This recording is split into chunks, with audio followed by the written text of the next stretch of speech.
बहन और भाई एक दूसरे को पसंद करने लग जाते हैं। इन दोनों के बाप अलग है लेकिन माँ एक है। इन बहन भाइयों में ऐसे ताल्लुकात बन जाते हैं जो कि बहन भाइयों में नहीं होते।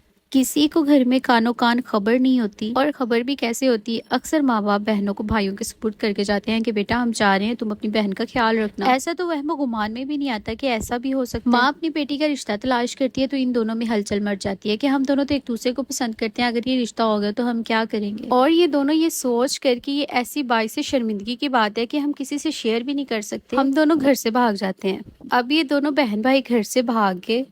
इनके घर वाले इन्हें ढूंढते हैं लेकिन ये कहीं नहीं मिलते, तो इनके घर वाले FIR की एप्लीकेशन दे देते हैं। अब पुलिस इन लोगों को ट्रेस करती है और पकड़ लेती है, और ये लड़की पुलिस में बयान देती है, मेरे माँ बाप मुझ पर तशद्दुद करते हैं, मैं अपनी मर्जी के साथ अपने भाई के साथ रहना चाहती हूँ, ये लोग मेरी मर्जी के खिलाफ जबरदस्ती मेरी कहीं और शादी करना चाहते हैं। अब ये अदालत की नज़र में, मुआशरे की नज़र में तो बहन भाई हैं। अदालत ये फैसला करती है कि ये दोनों बहन भाई अपनी मर्जी के साथ एक दूसरे के साथ रह सकते हैं। अब ये दोनों बहन भाई मुलाजमत के लिए एक डेरे पर जाते हैं, और डेरे पर जाकर कहा जाता है कि हम दोनों मियाँ बीवी, हम दोनों को मुलाजमत चाहिए। तो वो डेरे वाले इन लोगों को मुलाजमत पर रख लेते हैं। अब जब इन्होंने वहां पर एक दूसरे को मियाँ बीवी कहा था तो वो इनको एक रूम रहने के लिए देते हैं। अब जब माँ बाप को पता चलता है कि हमारे बच्चे किसी के डेरे पर मुलाजमत कर रहे हैं तो वो इनको अप्रोच करते हैं, इनके पास आते हैं, इनको मुकम्मल तौर पर एतमाद पर लेते हैं और कहते हैं कि बेटा अगर ऐसी कोई बात है तो हम लोग घर में बैठकर सॉल्ट आउट करेंगे, तुम लोग घर चलो, अपने घर हो, क्यों किसी के पास आके ऐसे ख्वार हो के मुलाजमत कर रहे हो। अब माँ बाप इतना एतमाद दिला देते हैं कि ये दोनों राजी हो जाते हैं इनके साथ घर जाने के लिए। अब सारे मामला ओके हो गए, ये लोग घर आ गए। इन दोनों का चचा साथ इनके वालिदैन के साथ मिलता है